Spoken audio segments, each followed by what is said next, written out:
जननी जन्म सौख्यानां वर्धने कुलसंपदं पदवी पूर्व पुण्यानां लिख्यते जन्म पत्रिका गजाननं भूतगणादिसेवितं कवित्तजम्बो फलसारपक्षितम् उमासुतं सोह विनाश कारणं नमामि विघ्नेश्वर पादपङ्कजम्.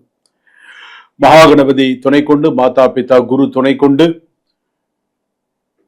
உலகெங்கும் வாழக்கூடிய நெக்ஸ்ட் ஜென் நேயர்கள் அனைவருக்கும் வணக்கம். நான் உங்கள் டாக்டர் ராஜ்குமார் சிவாச்சாரியார் பேசுகிறேன். எல்லாரும் எப்படி இருக்கீங்க? இன்றைய தினம் நாம் தற்பொழுது பார்க்கக்கூடிய பதிவு பாத்தீங்கன்னா ஜூலை மாத ராசி பலன்கள். இந்த ஜூலை மாசத்துல எப்படி இருக்கும் சுவாமி? இப்ப நம்ம ஒரு விஷயமா நம்ம பார்க்கிறோம் அப்படின்றது இருக்கு. ராசி பலன்கள்லயே பாத்தீங்கன்னா வார ராசி பலன்கள் பார்க்கிறோம், மாத ராசி பலன்கள் பார்க்கிறோம். எதனால மாத ராசி பலன்கள்? இப்ப ஜூலை மாத ராசி பலன்கள்ல 12 ராசிக்கு, மேஷ ராசியில இருந்து மீன ராசிக்கு என்னென்ன விஷயம் கன்ஃபார்மா நடக்கும், ஆணித்தரமா சொல்லலாம். இதெல்லாம் உனக்கு இருக்கு, இந்த மாதிரியான விஷயங்கள்லாம் உனக்கு நடக்கும், நடக்காது, இப்படி இருக்கு அப்படிங்கிறது. இது பாத்தீங்க அப்படின்னு சொன்னா பொதுவான ஜாதகம் தான் இருந்தாலும் சில பேருக்கு இது அப்படியே சில பேருக்கு பழிக்கும். சுவாமி எனக்கு சொன்ன மாதிரி இருக்கு இந்த சில ஜாதகங்கள் அப்படின்னு சொல்ற மாதிரி இருக்கும். ஏன்னா அனுபவ ஜோதிடம் அப்படின்னு சொல்லுவாங்க. ஸோ சில விஷயங்கள்லாம் இருக்கு. இந்த ஜூலை மாசத்துல அதிகமாக முக்கியத்துவம் கொடுக்கக்கூடியது பெண்களுக்கு. அதிகமாக நிறைய முக்கியத்துவம் கொடுத்து பல துறைகளில் பெண்களுக்கு முக்கியத்துவம் கொடுத்து அந்த இடத்துல பார்த்தீங்கன்னா பெண்களுக்கு நிறைய ஒரு அமைப்பை தரக்கூடிய சூழ்நிலைகள் ஜாதகத்துல உண்டு இந்த ஜூலை மாசத்துல. ஒண்ணு.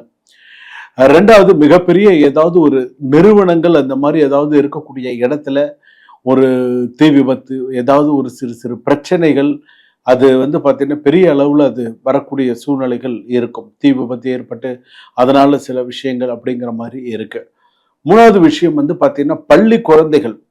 அது இந்த பள்ளி குழந்தைகள் படிக்கிறாங்க, பள்ளி குழந்தைகள் படிக்கிறதுக்கு ஸ்கூலுக்கு இப்போ ஸ்கூல் வேனில் போகிறாங்க, ஸ்கூல் பஸ்ஸில் போகிறாங்க, மினி ஆட்டோ அந்த மாதிரிலாம் போகிறாங்க. அந்த மாதிரி போகக்கூடிய காலகட்டத்தில் இந்த குழந்தைகளுடைய சில விஷயங்கள் பார்த்தீங்க அப்படின்னு சொன்னால் இந்த வண்டி வாகனங்கள் வெளியில் இயக்கக்கூடியது, டூர் போகிறது, இதில் ஏதாவது ஒரு சிறு விபத்துக்கள் நடக்கிறதுக்கான வாய்ப்புகள் இருக்குது.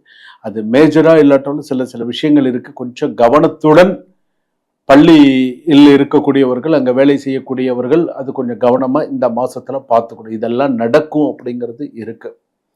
வெளிவட்டார பழக்க வழக்கங்கள், மற்ற விஷயங்கள் இதெல்லாமே ஓரளவுக்கு சில விஷயங்கள்லாம் இருக்கும். இந்த இதில் பார்த்தீங்கன்னா கணவன் மனைவி ஒற்றுமை, ரெண்டாவது வேலை விஷயம், வேலை எதிர்பார்த்த வேலை விஷயங்கள், ரெண்டாவது ஏதாவது குடும்பத்தில் சிறு சிறு சண்டை சச்சரவுகள், பிரச்சனைகள் எதுவும் இருக்கா, என்னென்ன மாதிரியான சில சூழ்நிலைகள்லாம் வரும் அப்படிங்கிறது எல்லாமே ஜூலை மாத ராசி பலன்களை விவரமாக நாம் தெரிந்து கொள்ளலாம். வாங்க மேஷ ராசியிலிருந்து மீன ராசி பரியந்தம் பார்க்கலாம். கடைசி வரைக்கும் வீடியோ ஸ்கிப் பண்ணாமல் பாருங்க. அப்போதான் நடுவில் கூட என்ன முக்கியமான விஷயங்கள் சொல்லியிருக்கேன், என்ன ஸ்லோகம் சொல்லியிருக்கேன் அப்படிங்கிறதும் தெரியும். வாங்க வீடியோக்குள்ள போகலாம். சிம்ம ராசி நேயர்களை, ஜூலை மாதம் எப்படி இருக்கு? நீ செஞ்ச தப்பையே திரும்ப திரும்ப திரும்ப சொல்லி காமிச்சு அடுத்த வேலையை செய்ய விடாம தடுப்பான். இதுதான் இந்த மாசத்துல நடக்கக்கூடியதா இருக்கும். நீ தப்பு செஞ்சுட்ட, அதையே திரும்ப திரும்ப சொல்லி காமிச்சு அடுத்த லெவலுக்கு ஒன்று போக விடாம அதே பேஸ்லேயே தான் ஒன்று வச்சிருப்பான். என்னதான் நீ இது பண்ணாலும் சரி, அப்படியே தான் நீ கஷ்டப்பட்டுட்டு இருக்கணும். அந்த மாதிரி இருக்கு. ஒண்ணு. ரெண்டாவது, அடுத்ததா இன்னொரு விஷயம் என்ன அப்படின்னு, வேலை விஷயத்துல நீயா போய் ஒரு சில விஷயத்துல நீயா போய் எனக்கு இது தெரியும் நான் பாத்துக்கிறேன், எனக்கு அது தெரியும் நான் பாத்துக்கிறேன், எனக்கு இது தெரியும், நீயா போய் எல்லாத்துலயும் போய் மாட்டின்ட அப்படின்னு சொன்னா உன் தலையில கட்டிட்டு போயிடுவாங்க. நீ என்னதான் செய்யற பாத்துக்கலாம் அப்படின்னு. உன் வேலை என்ன உண்டோ அதை நீ கரெக்டா நீ பார்த்தாலே உனக்கு கரெக்டா இருக்கும்.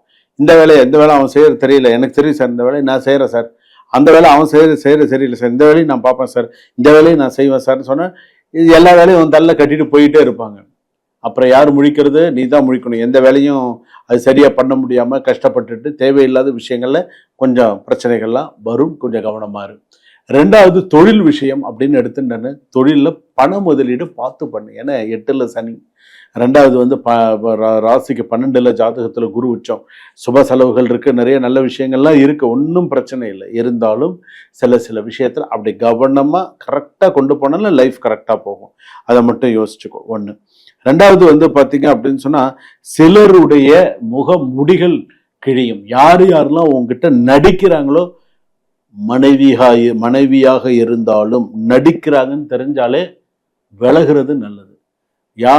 அதாவது உண்மையா இருக்காங்களா அவங்க கிட்ட நீங்க 200% கூட உண்மையா இருங்க.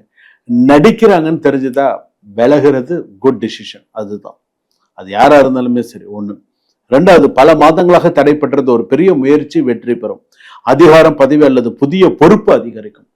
வரலாம். பெரிய ஒரு ஏதாவது தலைவர் பதவி கிடைக்கலாம், செயலாளர் பதவி கிடைக்கலாம், பொருளாளர் பதவி கிடைக்கலாம். ஏதோ ஒரு நல்ல ஒரு பதவி சிம்ம ராசிக்கு நல்ல ஒரு ஆளும் திறமை இருக்கிறதுனால உங்களுக்கு அதெல்லாம் கிடைக்கலாம்.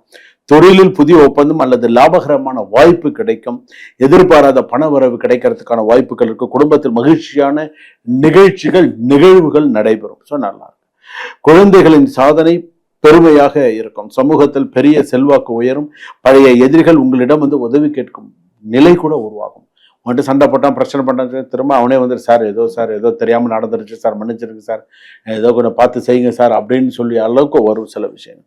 நீண்ட நாட்களாக நினைத்த ஒரு கனவு நிறைவேற தொடங்கும் அப்படின்னு சொல்லலாம். அதே போல நெகட்டிவா சில விஷயங்கள் இருக்கு. தற்பெருமையால் நல்ல மனிதர்களை இழக்காதீர்கள். நீ தற்பெருமை பேசுறது உன்னோட வச்சுக்கோ. நீ பேசி நல்ல மனிதர்களை நீ இழந்துராது, அது முக்கியம். கோபத்தில் பேசும் ஒரு வார்த்தை உங்கள் மதிப்பை குறைக்கலாம். கவனமா இரு. அலுவலகத்தில் அதிகாரத்தை தவறாக பயன்படுத்த, இப்ப கவர்மெண்ட் செக்டர்ஸ் எல்லாம் இருக்கு. உன்னுடைய அதிகாரத்தை நீ கரெக்டா பயன்படுத்தின அப்படின்னு சொன்னா கரெக்டான, நீ தவறாக துஷ்பிரயோகம் செய்தல் அதற்கான விஷயம். மற்றவர்கள் தண்டனை கொடுக்குறாங்களோ இல்லையோ, இறைவன் கண்டிப்பா தண்டனை கொடுப்பான். அதனால கரெக்டா பார்த்து செய்யுங்க. யாருக்கிட்டையும் அதிகாரத்தை துஷ்பிரயோகம் பண்ணாதீங்க. தவறான முறையில உங்களோட அதிகாரத்தை பயன்படுத்தாதீங்க. நல்ல வழியில உங்க அதிகாரத்தை பயன்படுத்துங்க, சிறப்பா இருக்கும். ஒண்ணு. உறவினர்களிடம் அதிக எதிர்பார்ப்பு வைக்காதீர்கள். சில விஷயங்கள்லாம் பண்ணாதீங்க. தேவையில்லாத ஆடம்ப செலவுகளை குறைத்துக்கொள். யாரையும் அவமதிக்கும் விதமாக பேச வேண்டாம் அப்படின்னு நான் சொல்றேன். ரகசிய திட்டங்களை எல்லோரிடமும் பகிர வேண்டாம். குடும்பத்தில் உங்கள் கருத்துக்களை மட்டும் திணிக்காதீர்கள். நான் சொல்றதை தான் கேட்கணும், நான் சொல்றதை தான் சாப்பிடணும், நான் சொல்ற பஸ்ல தான் போகணும், நான் சொல்ற ஊருக்கு தான் போகணும், வேண்டாம். இதெல்லாம் வேண்டாம்.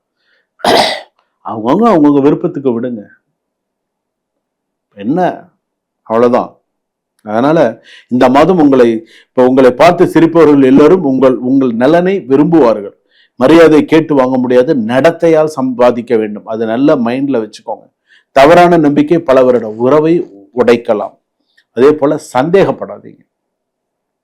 உயரமாக பறக்கும் கழுகு காகங்களின் சத்தத்தை கவனிக்காது, அதுபோல் உங்கள் இலக்கை மட்டும் பாருங்கள். அதனால இதெல்லாம் இப்ப நான் சொல்லக்கூடிய விஷயங்கள முக்கியமான விஷயம். ஜூலை மாதம் உங்கள் துணிச்சலுக்கு காலம் பரிசு கொடுக்க தயாராக இருக்கிறது. ஞாயிற்றுக்கிழமையில சூரிய பகவானுக்கு காலையில ஒரு தீபம் ஏற்றுக்கு நல்ல சிறப்பு. சிம்மராசிக்கு அதிபதி சூரியன் பார்த்தீங்கன்னா சிவபெருமான். சில விஷயங்கள்லாம் இருக்கு. சுவாமி வழிபாடு, தெய்வ வழிபாடு செய்யும்போது சிறப்பா இருக்கும். சிம்மராசிக்கார் ஜூலை மாதம் உங்கள் குரலை விட உங்கள் குணம் அதிகமாக பேசட்டும். அதிகாரத்தை விட பணிவே தேர்வு செய்தால் வெற்றி மட்டுமல்ல, நீடித்த மரியாதையும் உங்களை தேடி வரும் அப்படின்னு சொல்லியிருக்கு. ஆணா இருந்தாலும் பெண்ணா இருந்தாலும் கொஞ்சம் கவனமா இருங்க. வண்டி வாகனங்கள் எல்லாம் கொஞ்சம் கவனமா இருங்க. கொடுக்கல் வாங்கல் விஷயங்கள், மாமனார் மாமியார் நாத்தனார் குடும்பம், இந்த விஷயத்துல எல்லாம் கொஞ்சம் எச்சரித்து கொஞ்சம் கரெக்டா பேசுங்க. எச்சரிக்கையா என்ன பேசணும் என்ன பேசக்கூடாது முன்னெச்சரிக்கை சொல்றேன். அதனால என்ன பேசணும் என்ன பேசக்கூடாது, பெரியவா கிட்ட என்ன பேசணும் என்ன சொல்லணும், யாரும் மனசையும் நோக்கடிக்காம கரெக்டா சிம்ம ராசிக்காரன் கொடுப்பேன். ஏன்னா ஏற்கனவே நிறைய தடுமாற்றங்களுக்கு, வேலை இல்லாம, பணம் இல்லாம, சில வாடகை கொடுக்க முடியாம, இஎம்ஐ கட்ட முடியும், நிறைய பிரச்சனைகள் உங்களை சூழ்ந்து இருந்துட்டு தான் இருக்கு. இருந்தாலும் ஏதோ அப்படி இப்படி ஓடி ஆடி பொருள் சேர்த்துட்டு தான் இருக்கீங்க. ஏதோ கொஞ்சம் கஷ்டப்பட்டு தான் இருக்கீங்க. இருந்தாலும் அதே வாழ்க்கை இல்லை இல்லையா, அதுவும் மாறணும் இல்லையா. அப்ப இது ஏதாவது நல்ல விஷயம் நடக்கும் இல்லையா, நடக்கும் அப்படிங்கிற அந்த கான்ஃபிடென்ட்டோட பண்ணுங்க. சுபம்.